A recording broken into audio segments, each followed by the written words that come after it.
I need to tell you something I've carried for 30 years. Something that changed everything I believed about the natural world, about my work, about the boundaries between what we know and what we refuse to accept. My name is John, and I'm a wildlife biologist. Or at least I was. These days, I'm not sure what I am anymore. It was January 1995 when I first heard it. I was 40 miles deep into the Superior National Forest in northern Michigan, conducting a winter carnivore study.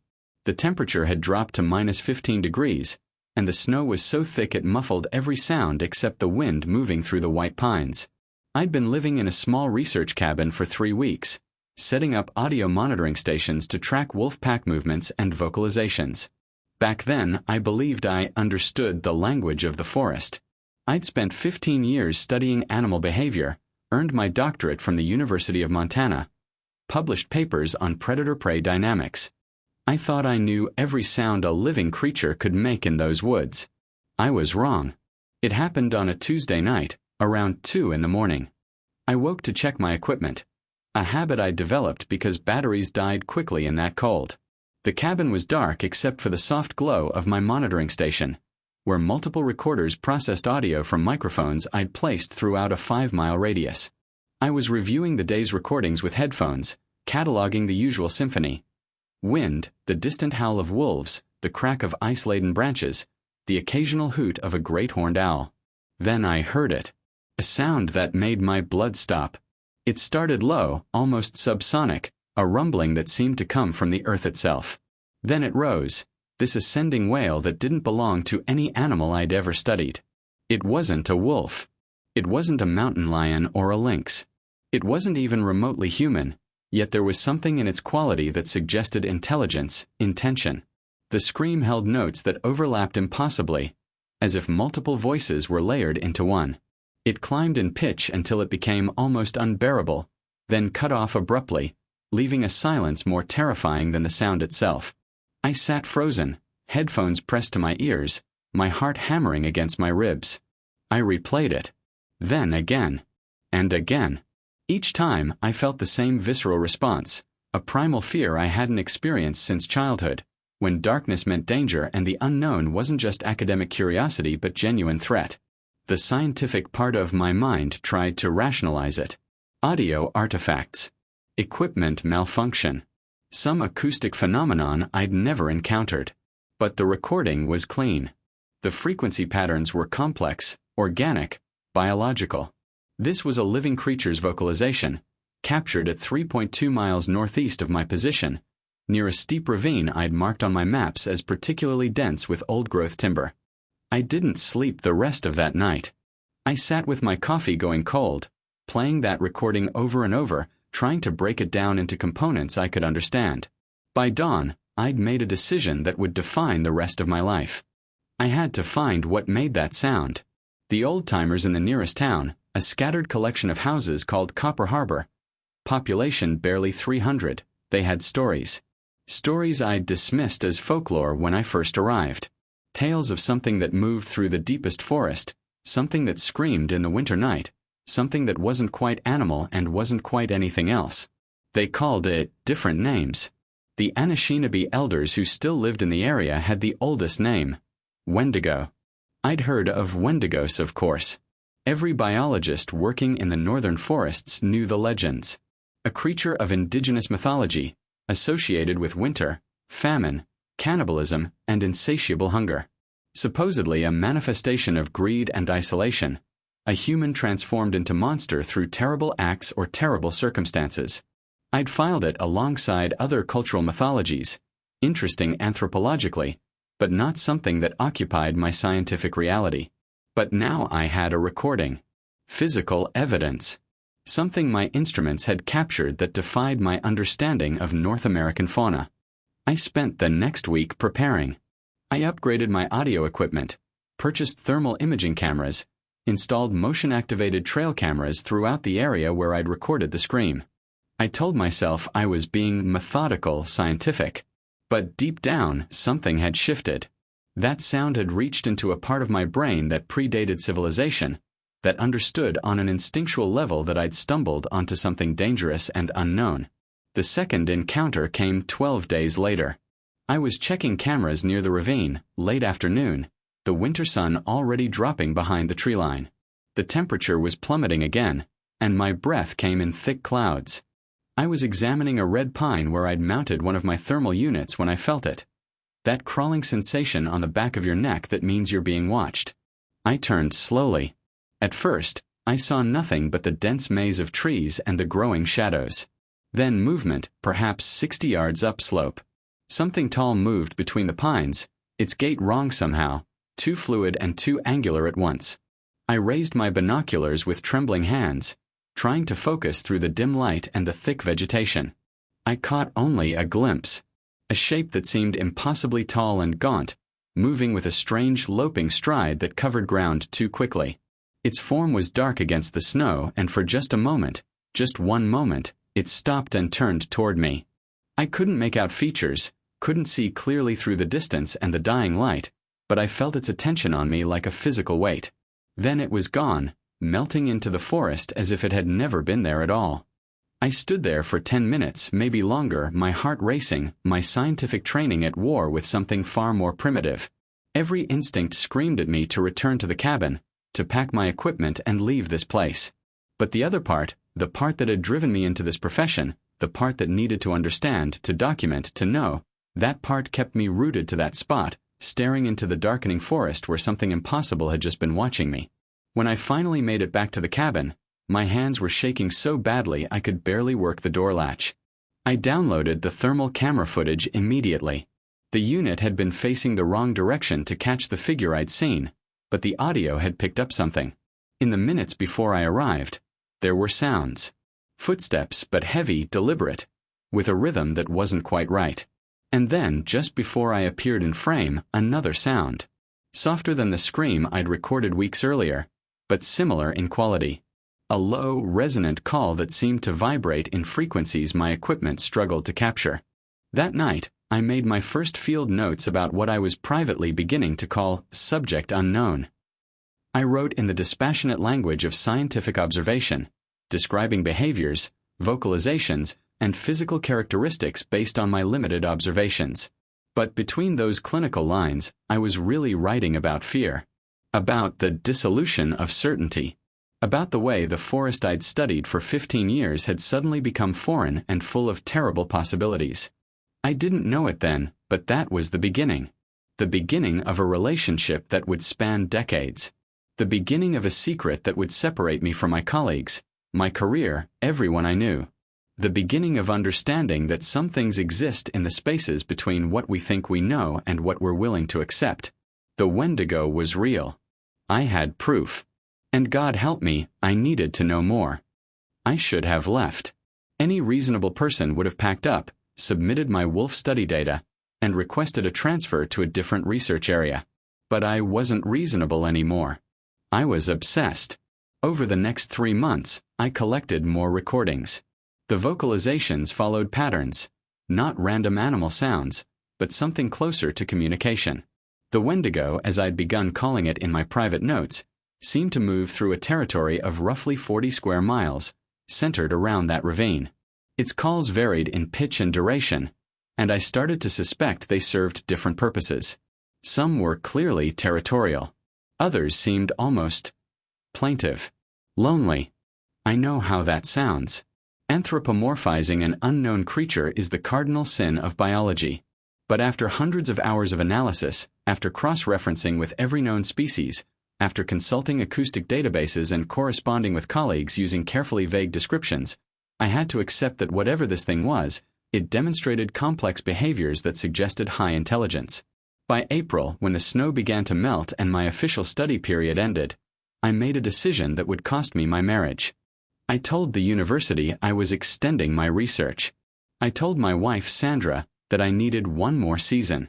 She was patient at first, then concerned, then angry.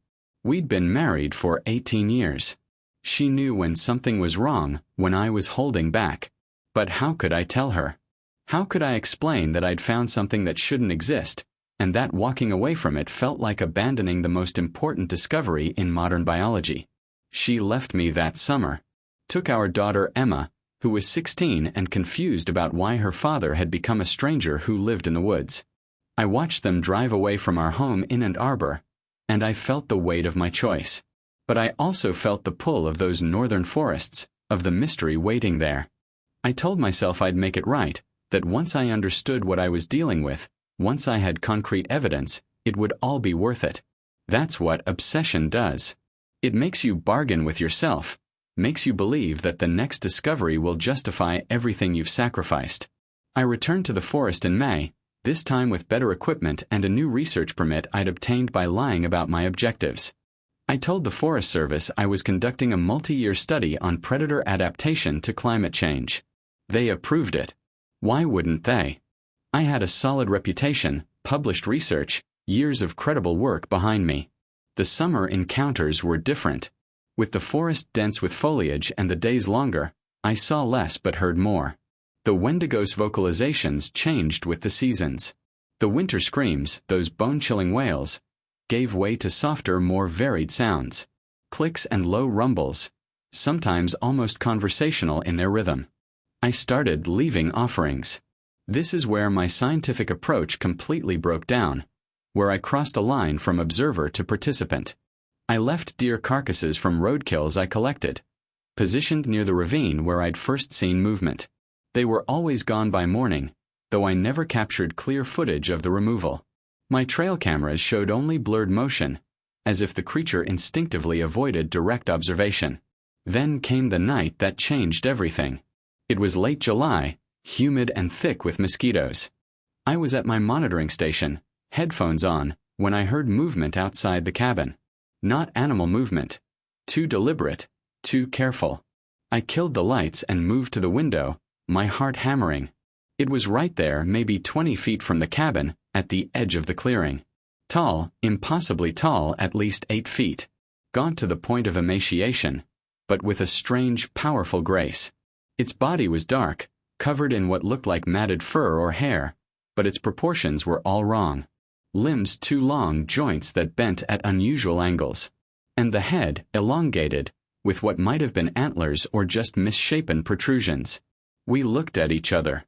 I know it saw me at the window, though how it could see in that darkness I couldn't guess. For 30 seconds, maybe a minute, we just stared. My hand was on my camera, but I couldn't move. Every fiber of my being was locked in that moment, in that exchange of recognition. Then it made a sound. Not a scream, not a threat. A low, rumbling vocalization that I can only describe as acknowledgement. A greeting, perhaps. Or a warning.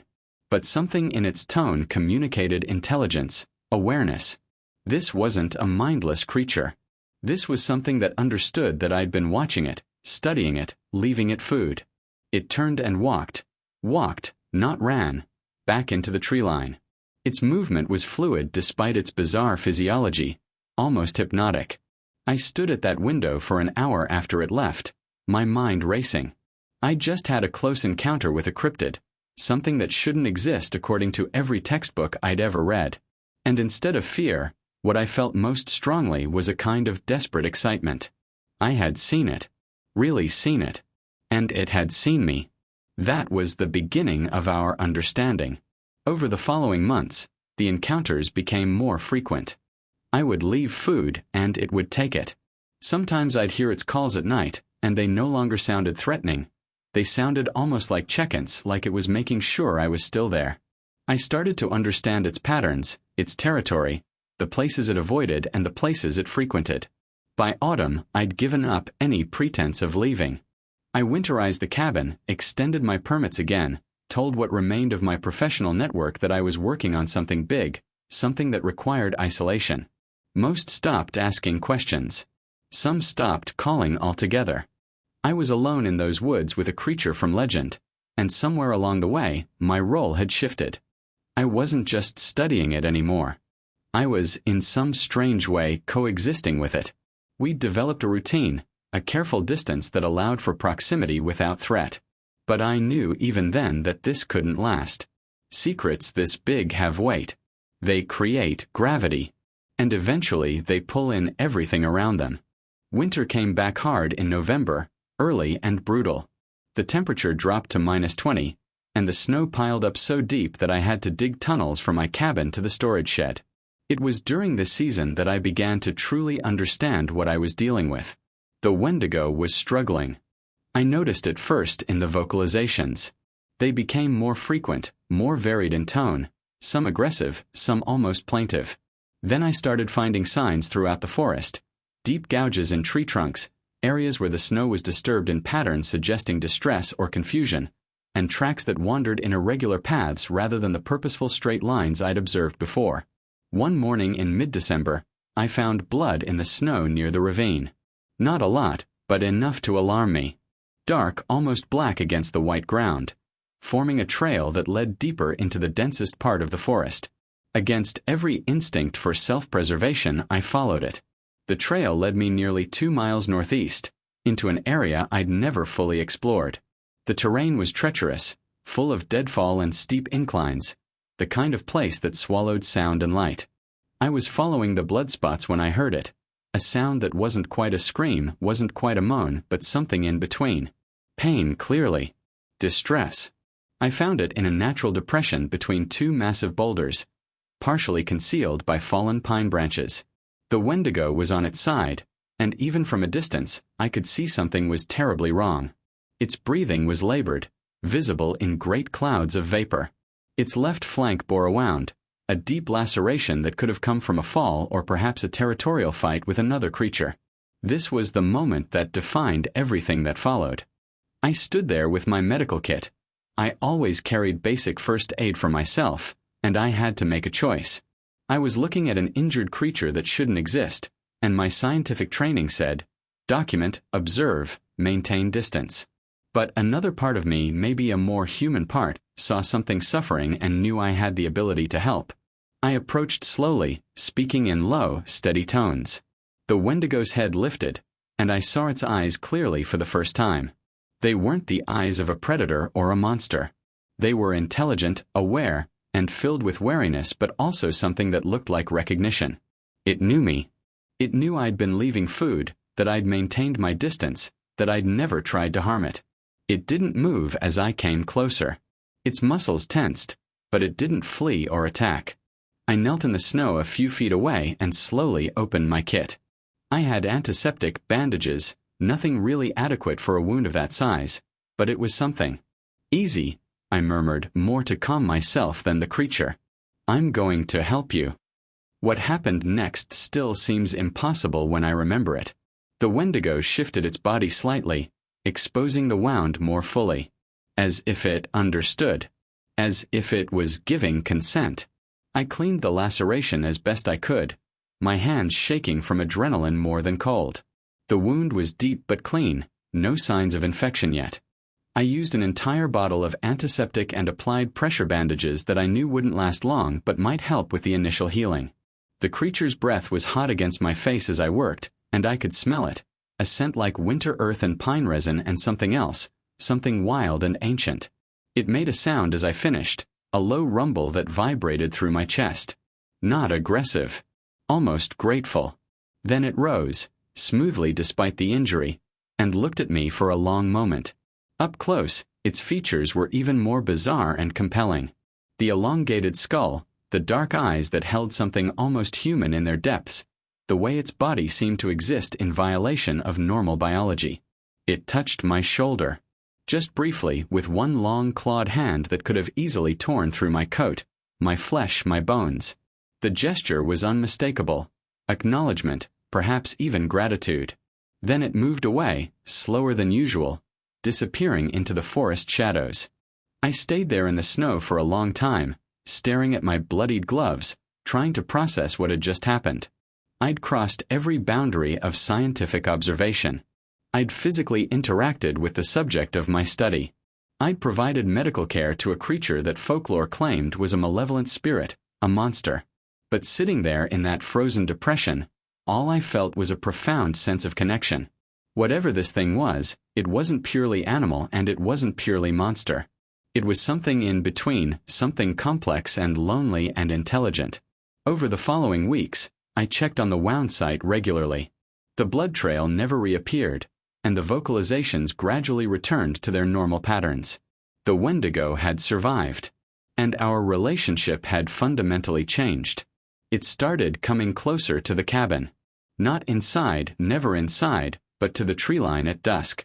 Sometimes it would sit there for hours, a dark silhouette against the snow, and I would work at my desk and feel its presence like a companion rather than a threat. I started talking to it, out loud, through the window or from the porch, telling it about my day, my observations, sometimes even about my life before, about Sandra and Emma, about the career I'd abandoned, about the impossibility of my situation. I have no idea if it understood the words, but it would tilt its head in a way that suggested listening, and sometimes it would respond with those low, rumbling vocalizations that I'd come to recognize as non-threatening. This is when I truly became aware of my isolation. The last time I'd spoken to another human being had been 3 months earlier, a brief supply run to Copper Harbor. My phone rarely had signal, and when it did, I didn't answer. My colleagues had stopped reaching out. My ex-wife communicated only through lawyers now, handling the divorce I'd been too absent to contest. I was alone in the wilderness with a creature from nightmare, and somehow it had become the most significant relationship in my life. I knew this wasn't healthy. I knew I was losing perspective, that my objectivity was completely gone. But I also knew I couldn't leave. Not now. This creature had trusted me, had allowed me to help it, had chosen proximity over isolation. That winter, I filled 12 journals with observations, theories, and increasingly personal reflections. I was no longer sure if I was documenting a scientific discovery or simply trying to make sense of my own transformation. Because something in me had changed too. The forest that had once been my laboratory had become my entire world, and the creature I'd been studying had become... what? A subject. A companion. Something I couldn't quite name? The answer would come in ways I never anticipated, and it would force me to make choices that would haunt me for the rest of my life. February brought a thaw, unusual for northern Michigan but not unheard of. The temperature climbed to 35 degrees, and the forest filled with the sound of melting snow, dripping ice, and water rushing through the ravines. It was during this brief window of warmer weather that everything fell apart. They came on a Tuesday morning. I was at my monitoring station when I heard the snowmobiles. Multiple engines approaching from the south. My cabin was remote, deliberately chosen for its isolation, and in the 2 years I'd been there, I'd never had visitors. 3 men pulled into the clearing. They wore heavy winter gear, and 2 of them carried rifles. The third had cameras and equipment I recognized immediately. Professional wildlife documentation gear. They killed their engines and approached the cabin. I met them on the porch, my stomach already tight with dread. Dr. John Brennan, the one with the cameras, asked. He was younger than me, maybe 35, with the confident bearing of someone used to getting what he wanted. "Can I help you?"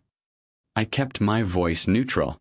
"I'm Marcus Webb, producer for Wild Unknown, the documentary series.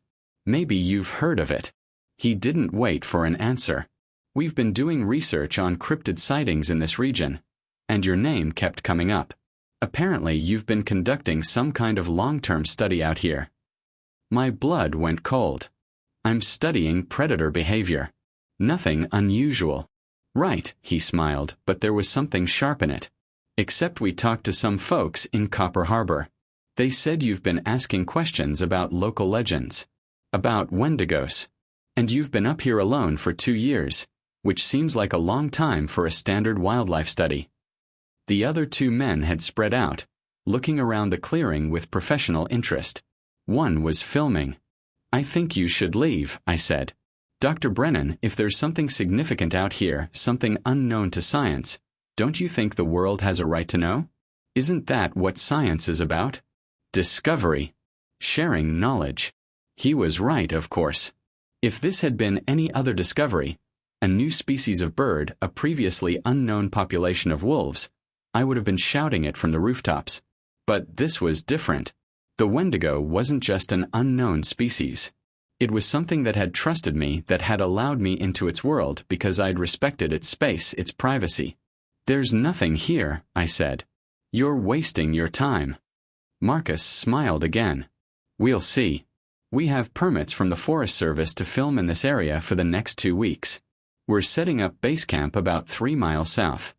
I hope we can count on your cooperation."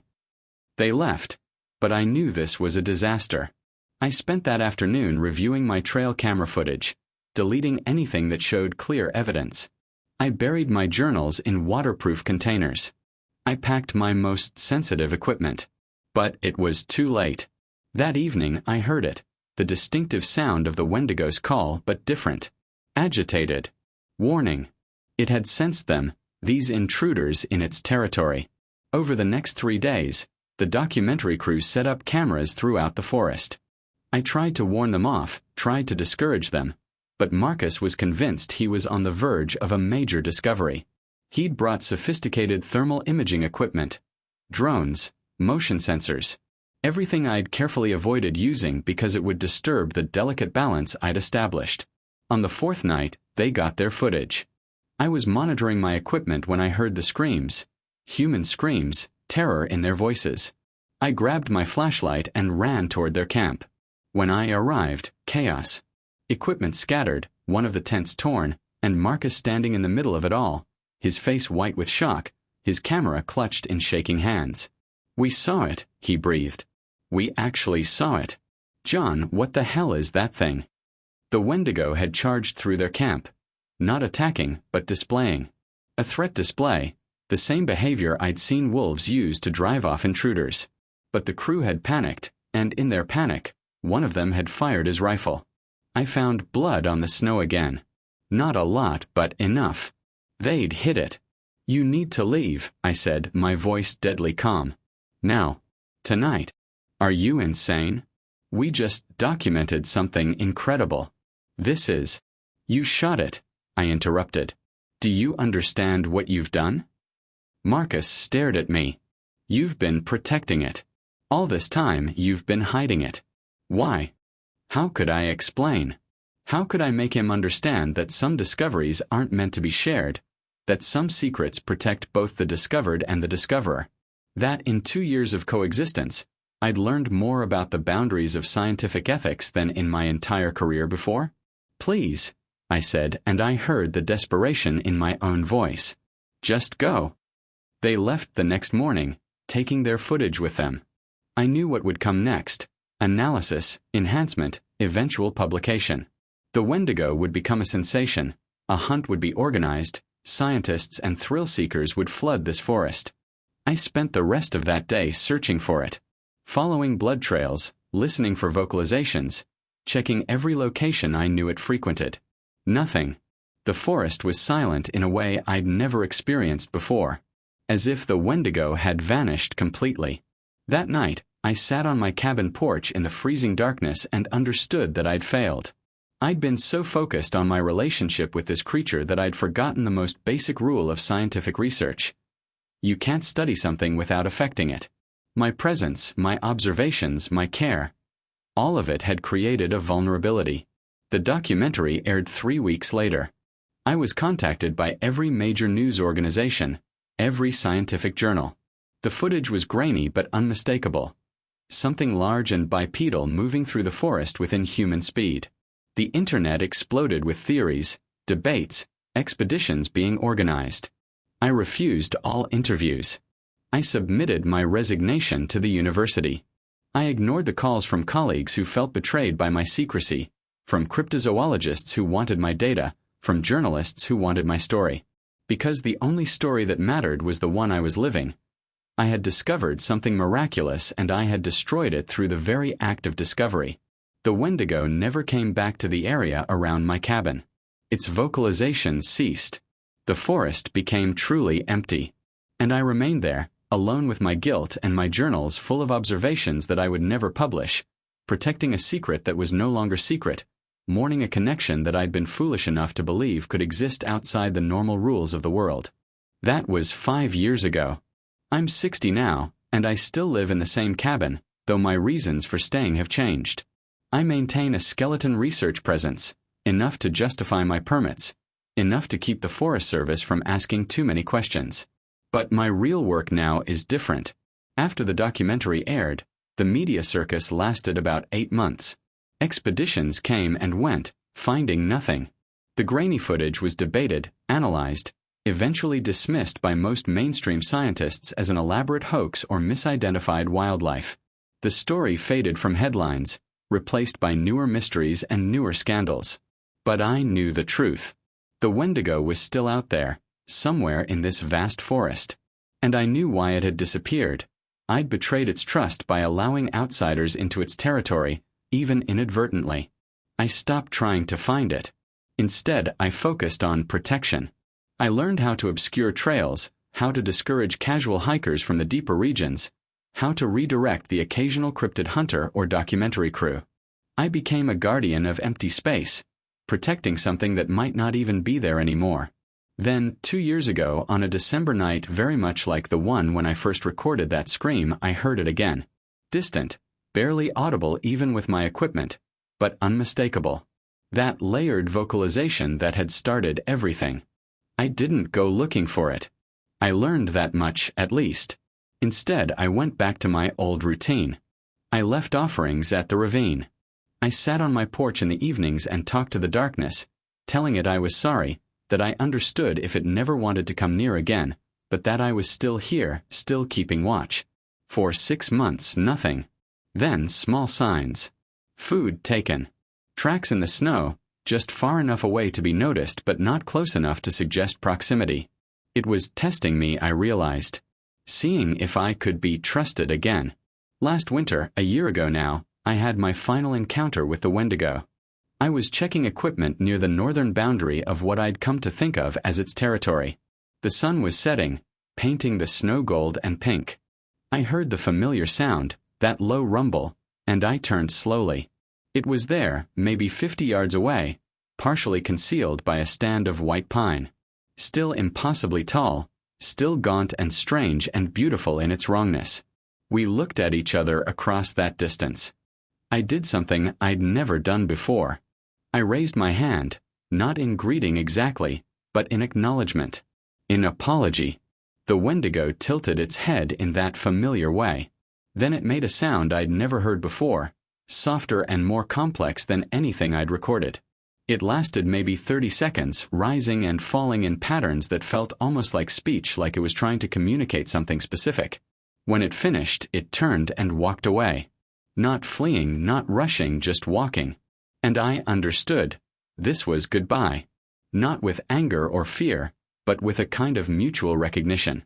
We'd both learned something from each other, both been changed, and now it was time to let go. I haven't seen it since.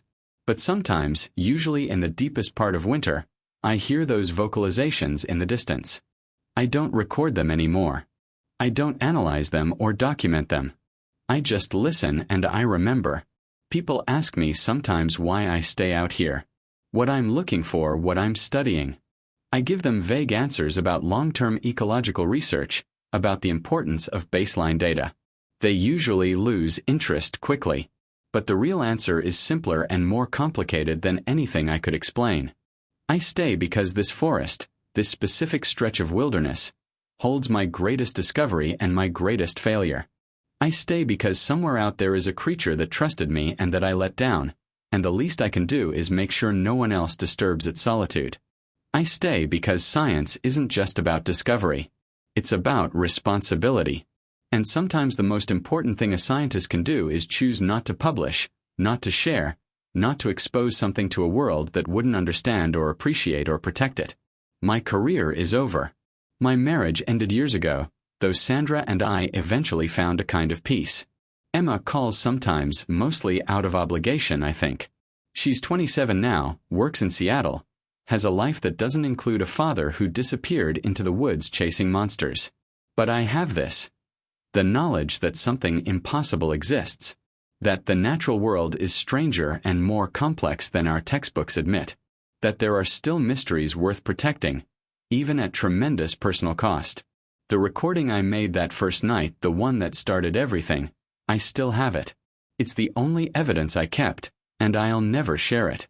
When I die, I've arranged for all my research materials to be destroyed. No one will ever know exactly what I found out here, what I documented, what I lost.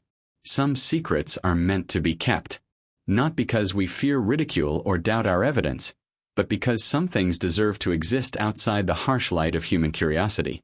The Wendigo, whatever it truly is, has a right to its mystery, its solitude, its life beyond our understanding. I'm 60 years old, and I've spent the last decade of my life protecting a secret that cost me everything. Was it worth it? That's the question I ask myself on the long winter nights when the wind screams through the pines and I imagine I hear that familiar call in the distance. The answer is always the same: yes. 1,000 times yes. Because I know something most people will never know. I know that the world is bigger and stranger than we imagine. I know that some boundaries exist not to be crossed but to be respected. I know that the line between observer and participant, between scientist and protector, isn't always clear, and that choosing the right side of that line sometimes means sacrificing everything you've worked for. The forest holds its secrets close. The Wendigo moves through the shadows, living its life in the spaces between human understanding. And I remain here, keeping watch, an old man in a cabin surrounded by equipment I no longer use, protecting a mystery that's no longer mine to solve. This is my confession. This is my story. And this is the only time I'll ever tell it, because after this, the silence returns. Some things are too important to share, too fragile to expose, too sacred to disturb. The Wendigo exists. I know because I recorded its scream, because I saw it, because I touched it, because it trusted me before I failed it. That knowledge is mine alone to carry, and when I'm gone, it will die with me. And the forest will keep its secret, as it always has, as it always will. That's how it should be.